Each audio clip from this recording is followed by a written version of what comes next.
Okay, I'm glad to welcome you to our Brownback seminar this week, and it's a great pleasure to introduce Nejra Čengić, who will be presenting her work this time around.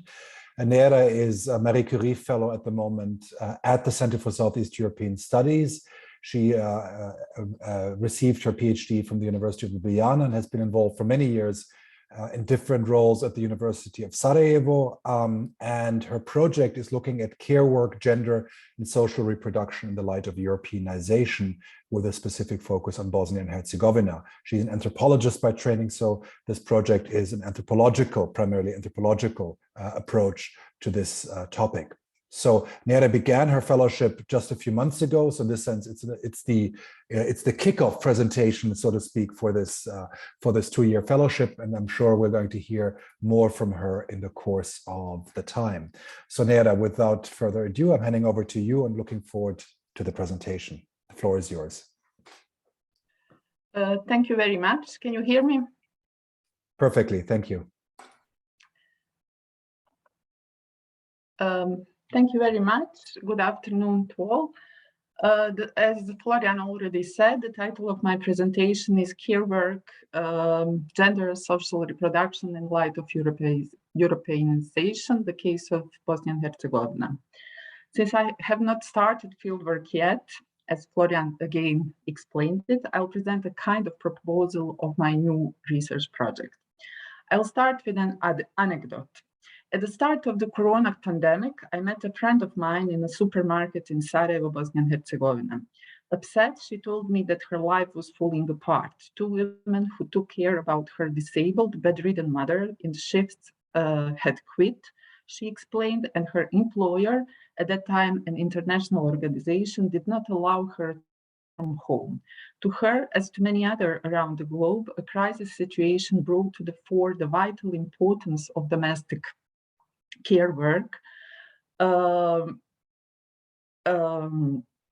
Bosnia and Herzegovina, the situation also brought recollection of the 1990s war, when threats to basic care networks as a kind of zero point of human existence were experienced as perhaps the most serious threat to life.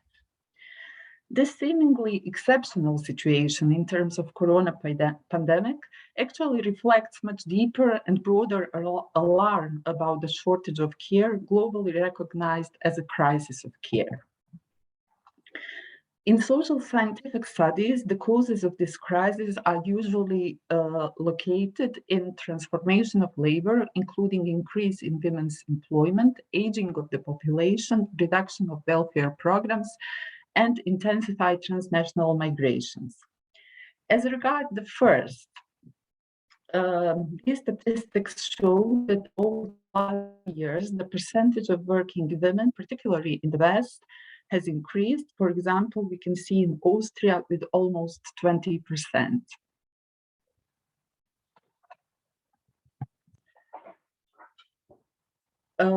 As regards the aging of the population, WHO expected the proportion of the global population over the age of 60 to double by 2050. As regards the decrease of public care service, we can say that it takes place as a part of a global neoliberalizing processes, while intensified transnational migration can be perceived as both, as a contributing factor to the shortage of care and as a phenomenon that fills that gap. Overall, this crisis, which takes place across the globe, particularly in so-called Western countries, had led national governments and supranational bodies to reconsider existing policies and to develop new ones. I would say with one main goal: make care more accessible. This actually means to simplify procedure for access to care, including transnational care. Interestingly, the urgency to increase access to care in developed states placed restrictive policies regarding immigration and undeclared work to a secondary concern. Although these are the facts, there is a question how care is perceived and on which principles the organization of care relies. Is this really about the crisis of care, or is it about something else? Most studies, including anthropological ones, approach care through the lens of kinship. They usually consider its organization as an intergenerational circulation of care. We can say that this circulation actually is based somehow on the principle of intergenerational reciprocity and gender kinship obligations. And this is not limited to the families only, but the organization of the national care policies, including provision of the market-based care, on which also relies on these ideas, and we will be able to see it later in this presentation. In that way, many scholarship on intergenerational care actually naturalizes idea that care for children and elderly is provided by the middle-aged population as a kind of reciprocity for prior care experience from them or anticipated care in the future. Such assumptions have a strong impact on structures of care and make invisible the generational and intergenerational forms of care which are provided actually by young and old. Anyhow, what we can say is that relatedness does determine people's organization of care, and as Buch notes, in many places across the world, quote, ideal or assumed caregivers are decided through some combination of gender roles, marriage, descent, inheritance, and birth order. This, of course, must be seen in light of the vast volume of unpaid household work performed by women and the public disregard of such socially reproductive work. This chart shows the female to male ratio of time spent on unpaid care work. And we can see that, for example, in Austria, this is almost double for women, while, for example, in Serbia, it is 2.5 times higher.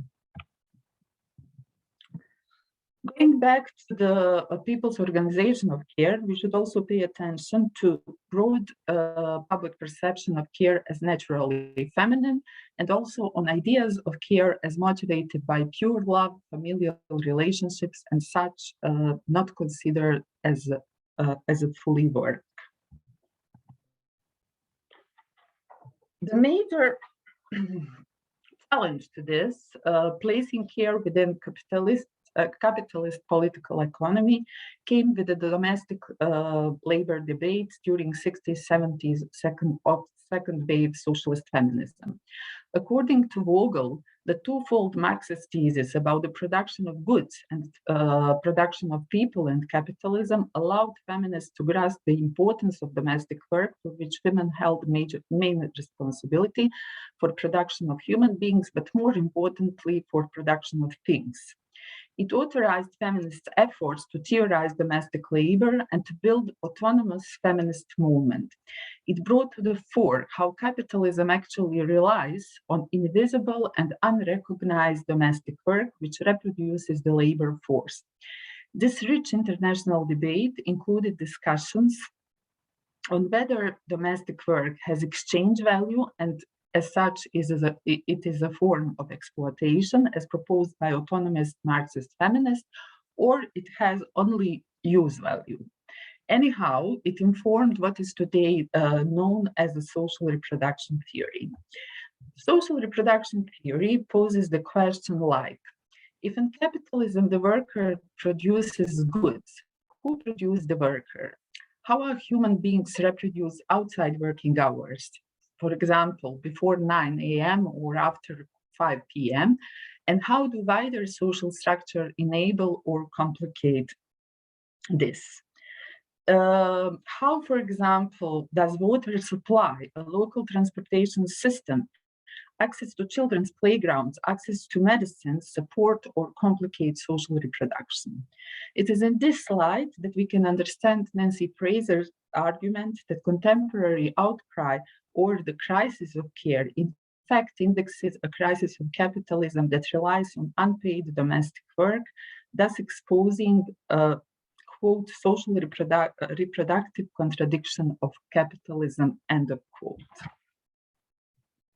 Building on such socialist feminist scholarly tradition on domestic work, which places care at the center of political economy, my research project investigates informal domestic paid female care work as a socially productive and reproductive relational activity in dialectical relationship with broader social transformation in BiH and beyond.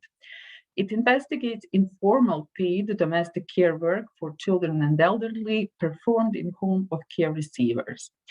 Although situated within the private sphere and linked somehow with the question of survival, such labor goes much beyond that. And it is not only about the kinship. Its organization, functioning, and meaning is affected by the larger structures, and it affects those larger structures. Through situated intersections of private and public, the organization of care sheds light on labor regimes, the role of institutions, class inequalities, ethnic relationships, migration patterns, gender relations. As Tatjana Taylor notes, care is central to political organization and belonging, to visions what actually constitutes a good life, who does it, for whom, why, under which conditions and expectations, as a part of which life trajectories allow us to address care as entail in terms a dynamic relational activity at the heart of social organization.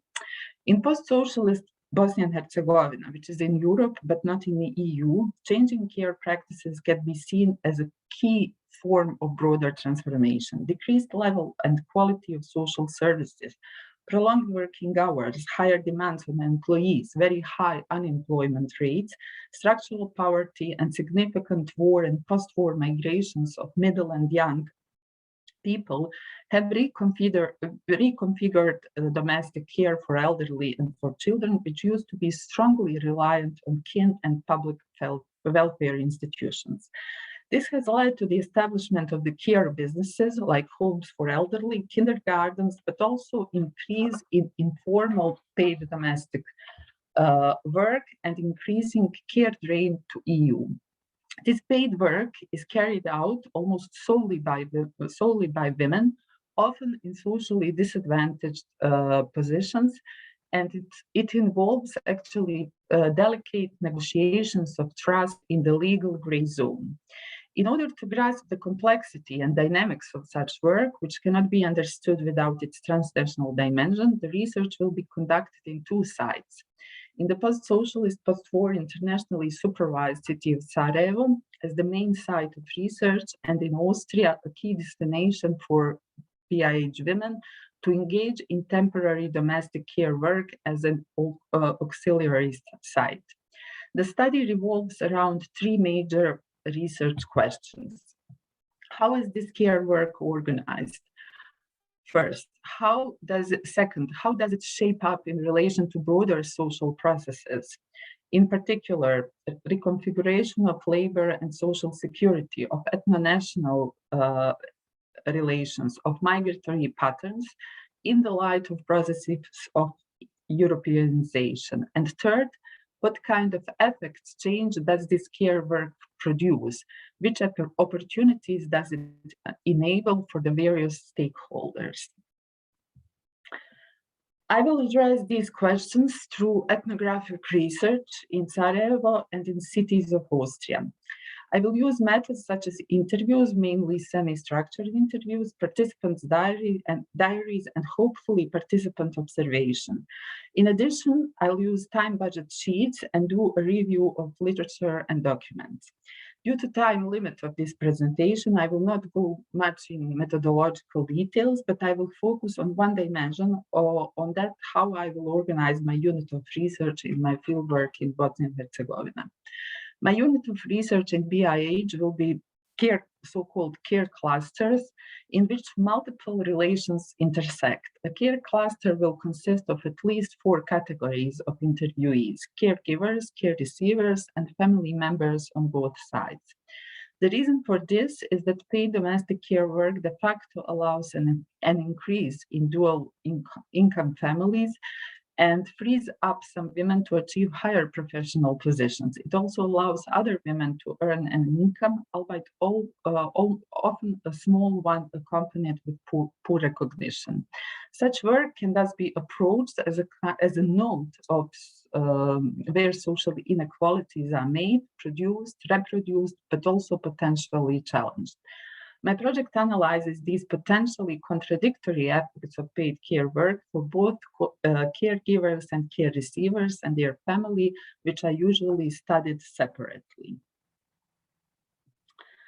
I will analyze and discuss the findings of this research in dialogue with literature from different domains, but mainly represented by feminist scholars. So first, care studies, particularly those from the anthropology of care and domestic labor. Then studies of informality, informal and precarious labor, transnational migration studies, and Europeanization studies. Since I do not have empirical findings yet, I will now introduce you to some concepts and research trends that I find particularly relevant for my research, although at this moment, I'm not quite sure how do they fit together. From the anthropology of care or care studies, I find particularly relevant social reproduction studies. I have already explained this. In anthropology, where the kinship prism is still dominant or used to be dominant, this theory occupies a modest place.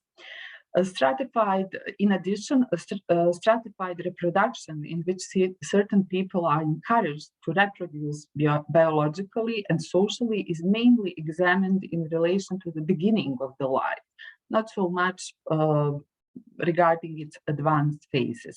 So my study may present kind of contribution in that. This would also mean, secondly, it would also mean engaging with a relatively new growing field of aging studies, particularly studies in the anthropology of aging. But the main field I want to highlight here consists of care ethics studies relying on empirical research of daily care activities. One particularly inspiring perspective is offered by Moll, who conceives of care as involved in competing notions of multiple goods, which implies negotiation how different goods might coexist in a given context, local practice. So in my research, I expect it will be possible to examine care clusters as a meeting points of different visions of good life that coexist, perhaps support each other, perhaps compete each other, and also contradict each other. I'm interested in the diverse benefits and fulfillment that informal paid care work directly or indirectly enable for the care receiver, his family members, caregiver, and for her family as well. At the first sight, we can think only about some directed benefits which are necessary for life. But studies demonstrate that this is often intervened with indirect ones, such as, for example, in the case of carer, creating conditions for better life for her children, fulfillment of a dream to have a family, to maybe be a grandmother to someone, or to feel a more equal member of certain communities. Another domain that I find particularly important consists of studies of informality and precarious labor, particularly from anthropological perspective. Here I find particularly important the anthropological insight that informal labor is not necessarily in opposition to formal labor, but it is intervened in a kind of symbiotic relationship. An excellent illustration of this is a book chapter by Kovac that deals with domestic paid childcare in Romania. The major protagonist of this chapter is a middle-aged carer who uses her low-paid cleaning formal work in a bank as a resource for her additional recruitment in home of bank's employees, where she is able to earn 2 times more than in the bank. And although the editors of this book state that sometimes, as in this case, informality is a choice of caregivers, we can ask how much this choice is shaped by broader social inequalities. In particular, in Bosnia and Herzegovina, as in the most parts of the world, the informality of this kind of work is naturalized. So I'm interested, for example, in those questions. Do caregivers have health insurance deriving from some other source? Are they concerned about their pension? How do they see their future? Do they perceive this work as something temporary or supplementary to another source of household income? What did they do before and where? How did they find this particular job? What motivated them to start with this kind of work? And what were their options at the time when they started?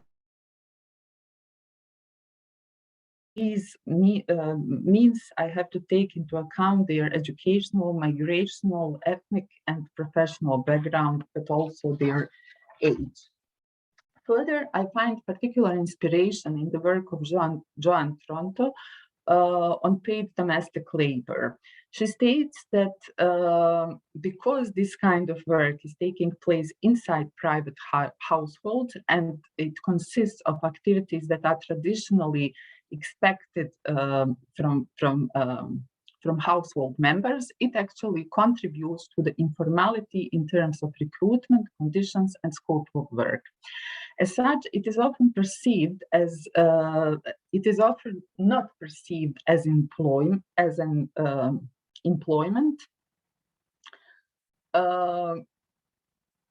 but as a kind of help, as extra pair of hands. Tronto also notes that the prevalent sense of responsibility for this kind of work by female members of household, or even sense of guilt, as more as say that women members of household are not able to perform this job, also intensify this situation. All these again reinforces the tendency to regard carers as a quasi-member of family, not as an employee. And this kind, Tronto reminds us that this kind of ascribed status often implies that unequal power relationships are not taken into account. So in my research, I want to examine how each member of care cluster sees this kind of work and the role of the caregiver. Interestingly, these quasi-families feature of care-work relationship are strong even in situations when carers have formal contractual arrangements. A study of Bauer and Osterles investigate legal regulation of migrant care work in Austria in the form of self-employment and live-in arrangements. But they show that informal quasi-family asymmetrical power relationships remain relevant. They highlight difficulties of finding the balance between empathy and distance. Likewise, in the study of Filipina domestic workers in Rome and Amsterdam, Marchetti notes that in contrast to employers, these domestic workers enjoy only partial citizenship rights dependent on their employers and on the paperwork that their employers needs to fulfill. This paperwork is then often presented as helping them, and these workers then often do additional domestic work in display of gratitude.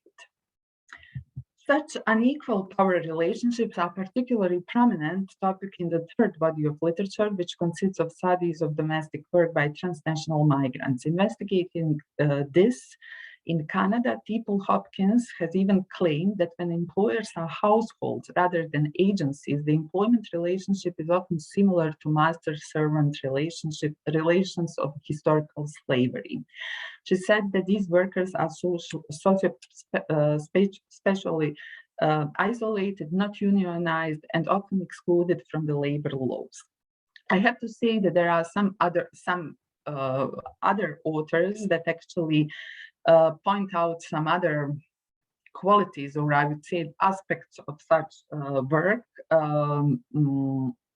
as for example, within the context of treating them as a part of quasi-family, that they say that actually some appreciate that because they feel in that way that they appreciate a feeling of being respected there. In some way, this resonates with the findings of Rosenbaum's study about domestic workers achieving an American dream in LA. She refuses to address these issues through the prism of citizenship and rights, stating that the sense of inhabiting the city and belonging are for her for her interlocutors, more important concepts. Although these are important insights, I also find very relevant Taylor's approach of seeing care as an open-ended process, the one with open outcome, the one that can produce stable relations, but also can produce dissolution of these relationships, of good relationships. A second relevant notion from the literature on transnational migrant care work is Hochschild's widely cited concept of care chains. The term global care chains denotes multiple and intervened relations and practices of care which are product of global capitalism. Hochschild offers an analysis of the case of a Filipina nanny in LA, taking care about the boy of rich parents. Her husband and 5 children remain in the Philippines. Hochschild opened up the question of the circulation of care from poorer countries to rich countries, which she referred as a care drain. The nanny pays a woman in Philippines who cares for her children and her parents. But often in such care chains, other family members become caregivers, for example, older children, grandmothers, sometimes husbands. Anyhow, global care chains are a good way of presenting multiple relationships created around this work, including, in all cases, the relationship between paid and unpaid work. So this invites us to reconsider the issue of place in care work. This is also particularly well presented in Bauer and Sterle's study of care for the elderly in Austria, performed by Romanian and Slovakian workers. These caregivers work on a rotation basis, for example, 2 weeks in Austria and 2 weeks at home, or 1 month, 1 month. The author found that they live between 2 homes and they are unable to take a distance from any of those places. Although they organize care by other people in their homes in Romania and Slovakia, they remain present using mobile technologies. I also want to say something about the role of networking in transnational migration care work. Although there are usually no unions, or rarely, Yandel and Holomey's study about irregular migrant labor in Austria demonstrates how social capital is crucial in decision on where to perform care work. It also serves as a significant support system, having in mind that today there are at least up to 3 generations of people of Bosnia and Herzegovina / Yugoslav origin residing in Austria. We can assume that much of this informal work by Bosnian migrant care workers is performed via networks of these families, or maybe even in those families. This may complicate the usual approach of studying Europeanization.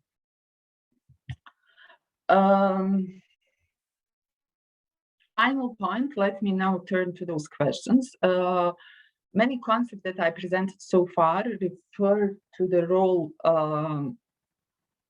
of globalization or global capitalism in care regimes. And some cases considered migrant care givers coming from outside of Europe. I still find these studies relevant since in contemporary Bosnia and Herzegovina, globalization is taking place in large measure through Europeanization. As Hochschild claims, global care chains do not derive from underdevelopment, but from development. It is inscribed in the notion of development itself. As many studies have shown, transformation of care must be understood as a part of the dynamics of global capitalism, but these dynamics do not take a generic form across time and space. So, avoiding the blanket explanation, my project aims to contribute to understanding of how global capitalist processes are realized in specific places and times, demonstrating the importance of such specification.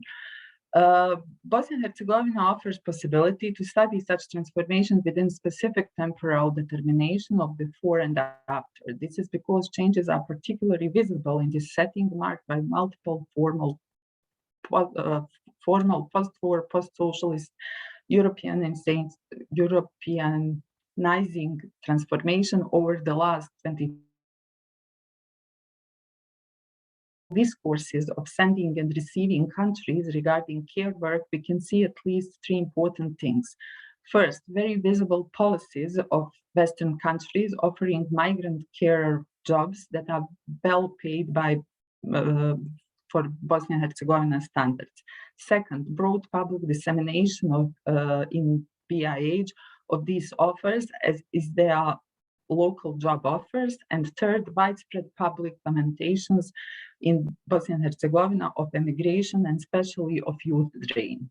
What does this tell us? That Western countries desperately need care, that they are ready to import it for wages that are low according to expectation of their own inhabitants, but much higher than those in the targeted countries. Further, that presumably there is a specific interest of Western nationals for, in this case, BiH caregivers, probably in large measure by people of Yugoslav origin living in these countries for several generations. Also, that there is significant interest in targeted countries, in this case Bosnia and Herzegovina, for such jobs due to high unemployment. Also, that BiH institutions do not do anything to reduce these push factors. Quite the contrary, perhaps their prominent promotion of such jobs may be interpreted as a mitigation mechanism for the pressing unemployment in BiH and of people dissatisfaction. Finally, that caregivers are somehow not considered to be part of emigration or of the youth drain about which there is a public outcry in BiH. In other words, the domestic care works once again is not considered as a real job. In significant measure, this resonates with the Blagojević's conceptualization and reconceptualization of Eastern Europe as a semi-periphery. The one that is lagging behind the core wants to catch up with the core, but actually means increased spend of resources, of women's resources. Although the structural inequality between West and rest is important part of my study, I do not to approach this as a top-down relation only, nor as something that is limited only to the last 25 years. Thus, I would like to conduct a nuanced exploration and interpretation of processes and discourses of Europeanization that circulate and frame people's actions, motivations, values, needs, and responsibilities, affecting not only those who consider leaving, but also those who stay. Relying not only on the current EU policies regarding BiH, but on the imagination of BiH caregivers of what actually Europe is and what is our place within it. And finally, perceived as something what is missing in contemporary BiH, but can be found in EU states. So my main question here is how actually Europeanization discourses and practice of working in EU influence carers' needs, sense of responsibility for care, and potentially maybe change something in gender relationships. My study is primarily about Bosnia and Herzegovina and its transnational perspective, but it is also significantly about the Austria, relying on critical Europeanization studies, which focuses on actors and zones on the border of Europe, such as marginalized groups and Balkans. I aim to demonstrate how, quote, these apparently peripheral actors and zones are much more important for making of Europe than it is usually assumed, end of quote. Thank you.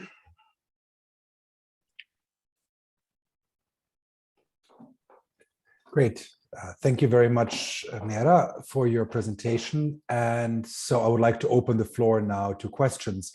For any of you who would like to ask questions, you can just raise your hand and then turn on the microphone and camera for any question you might have. So who would like to go first with the first set of questions?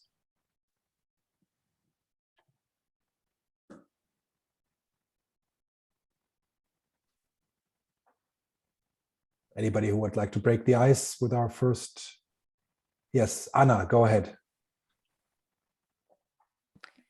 Thank you very much, Nejra, for this very interesting presentation. My question is related to how are you going to connect analytically and conceptually Austria and Bosnia? This is the thing that I missed in your presentation. So are you going to consider this care chains you talked about, or you're going to conduct separate case studies and then compare them? So in empirical sense, how are you going to manage these two sides of research? That's my question. Thank you. I don't know, maybe I was not clear. The major part of my research in terms of interviews, etc., will take place in Bosnia with the carers who work in Bosnia. However, the smaller part will actually address that transnational dimension, the Bosnians who are on informal basis, but I'm not still quite sure if I would not be able to find those on informal basis. Maybe I will also approach those who on formal basis actually do the care work in Austria, Bosnians going back and working in Austria. So in that way, the Austria is actually kind of the extension of my, so it's not the clear comparative studies, although some comparisons will be, of course, but it's not comparative studies how it is organized in Bosnia and how it is organized in Austria. So it is a kind of extension of the studies of the study from Bosnia taking place. I plan to do for the Bosnia, to organize empirically through these care chains, interviewing these four categories of people. For those Bosnians working in Austria, I plan to do it only interviews with the workers, but also, if possible, to do it with their family members remaining in Bosnia. So, I find the concept of care chains I find very much relevant or compatible, so to say, with this care cluster that actually, which is my unit of analysis. So actually, how will I interpret it? Will it be only through care chains, or I will combine it with something else at this moment? So actually what I presented you is some kind of literature review that I've done, and that actually I found relevant, but as I announced at the beginning, probably maybe some concepts are not mutually compatible. Yeah. Okay, thank you. Thanks. We have Robert and Ulab for questions. Maybe we take those two together. Robert, go ahead. Hi. Thank you for your presentation. I have a question regarding migration from Bosnia to Austria. How people legalize they stay in Austria? That's the first question. And secondly, is it a circular migration or is it a rather permanent migration? And maybe the fourth question, is there someone in between, like intermediaries, who are involved in the employment of care workers in Austria? Thank you. Thank you. Could you please just repeat the third question? Is there someone in between, like an agency who employs care workers and send them to Austria, or are they connected with the beneficiaries through informal networks? I'm just wondering about it. Should I answer? I think we could have Ulla's question for, as well. Ulla, why don't you go ahead? Yeah, okay, it's just a very quick question. Thank you for this very exciting talk. And I'm really happy that you're doing this work at the Center for Southeastern European Studies, because it also means that we can very nicely collaborate with the Center for Interdisciplinary Research on Aging and Care. And my question would be, one conceptual link that might also work is the question of familialism in terms of what kind of system Austria has. And I was wondering how you would categorize Bosnia in this respect. Austria, I would say, has this kind of explicit familialism. And I think this is this theory of Leitner, Regia Ostens, on this where it's very explicit and where the state supports families for care tasks, right? And there are few state alternatives. And would you also say that Bosnia has this kind of explicit familialism, or is it rather implicit, where the state is rather inactive and the recognition of traditional gender roles and the division of labor regarding care is really very, very strong? And so this concept, I was wondering whether this might work for you. As opposed to Denmark, for instance, yeah, like it's very, very, it's optional, where the state enables a lot of choice and there's a lot of variety of institutional care services. Or the market-oriented model with Britain, for instance. Yeah. Okay. Thank you. Thanks, Ulla. Yes, go ahead, Nejra. Regarding familialism, I don't know how deeply I went into the exploration of the Austrian legal system, and also study about the care in Austria and what it is. But it seemed to me rather similar as it is in Bosnia and Herzegovina. Maybe I'm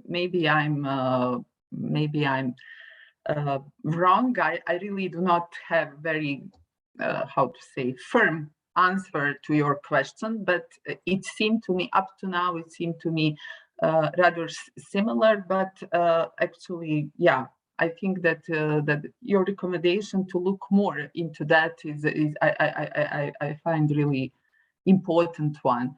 As regard the first question, I'm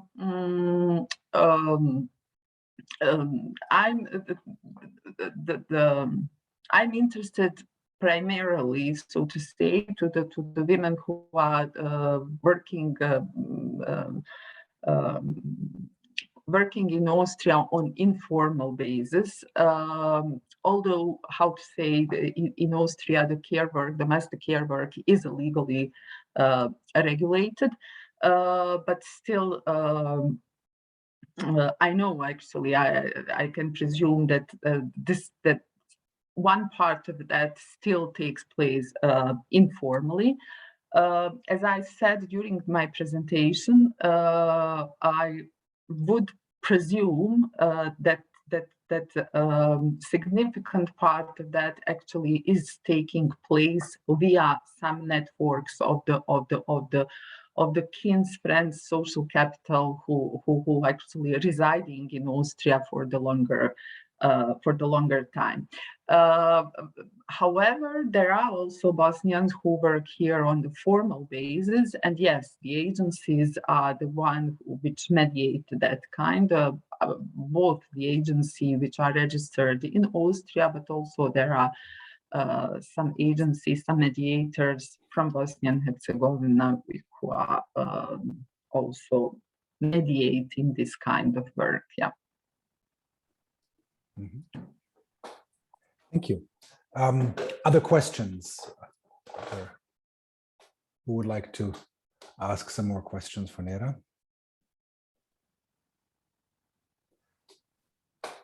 I would maybe ask you at this point, I mean, how do you, what do you think, I mean, like, of course, we're anticipating your research. It's not about you've conducted the field work yet. What kind of, I mean, but I've been thinking about this project for a while, so I'm sure you have some kind of insights. I mean, and you've been doing questions of informal labor and these issues more broadly. You know, how much do you see this in terms of this, you know, perceptions of being in, you know, this Europeanization dimension? What are your expectations? Because is it what are your expectations in terms of what you're looking for, what you're thinking about, how these people are seeing themselves in these European market dynamics, in this, I mean, especially this transnational dynamic? Does it make them feel, this kind of on the periphery, excluded from, Europe, or included? What are the kind of expectations you have when it comes to this dynamic?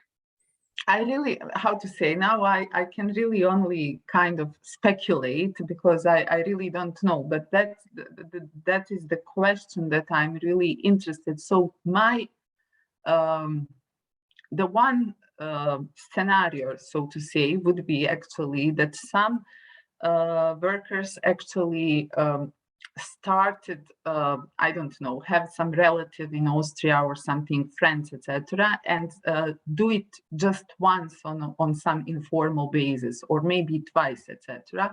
But then, of course, there are restrictions, like formally you can reside in Austria just for 3 months as a Bosnian citizens, and that's the major difference in comparison to EU countries. So, and maybe, I don't know, like, I would say that there is a part of these workers that actually maybe decide to, how to say, to approach the agency and to see what is actually necessary to formalize that job. And actually to be able to work it, to do it much more. My question is actually, so I'm interested to see how actually leaving your family in Bosnia and you need to organize the family life. I don't know if you have children, if you have elderly in your family, etc. That actually that kind of transnational work, so to say, that actually that actually affects and can change actually the vision, the feeling actually whose responsibility is actually to perform care, that potentially can actually change the gender relationship, that actually some new the different values actually can influence certain changes in your private home. Then it's about, I don't know, I was thinking, writing this part about Europeanization, I was thinking that actually, and reading about the critical Europeanization studies, how actually they usually, how to say, they usually study the zones and actors at the periphery of Europe, and actually those who usually confront with the system, with the EU rules, etc. But in this case, it is not like that. We are not talking here about the migrants who are seeking asylum, etc. Something is offered and you want to take that. So actually, from that perspective, maybe we can think, I cannot claim now, but maybe we can even think that this is some kind of Europeanization from below, let's say, in the absence of any kind of the progress on the top for years. Yeah. Thanks, Nejra. Libora, you have a question. Why don't you go ahead? Hello. It's not exactly a question. It's a short comment. But first of all, I'm really looking forward to your findings from this research. And the comment is just a recommendation of a source that you may find perhaps useful, although I'm not sure if it's available in English. It's probably only in German. A colleague of ours from the Faculty of Social Sciences here at Graz, Margareta Kramer, who unfortunately passed away last year. If I recall, several years ago, maybe 4 or 5 years ago, she did a small study exactly of domestic, care workers from East and Southeastern Europe, and compared with the the care workers who are locally engaged from Austria and compare the legal framework and the conditions. So that's just might be directly relevant to your research. Mm-hmm. Olivera, thank you very much. I can see here, I'm so glad, like seeing here the names and sometimes also faces of all people that I had in mind to talk about my project. So actually, thank you. And these kind of recommendations for me, as well as recommendation as well, are very valuable. Great. Thank you, Libora, for that suggestion. Ulla, you have another question. Go ahead. Yeah, just as a heads up, you mentioned Joan Tronto, the famous feminist care ethicist, whose definition of care I find very relevant in terms of it's all that we do to live together in a good world. And Joan Tronto will come to Graz next year, and so yes. In the framework of our Elizabeth List Fellowship program it's called Gender Matters. I can't recall the rest of the title. Gender Matters, Age, Care and Migration is the title. And Anna Keinradl, who you also know, is the fellow from the Graz side here. But we'll have her here, and then I think we should facilitate another conversation in this kind of framework. Great. Thank you, Ulla. Thank you. Ellie, you have a question. Why don't you go ahead? Hi, Nejra, thank you very much for your presentation. I learned a lot. I had some problems with the internet time to time, but maybe you mentioned that. I'm very curious to know, is there any man who is giving care either to elderly or children, or any type of care that you know of, either in Austria or in Bosnia? Thank you, Ellie, and thank you for the question.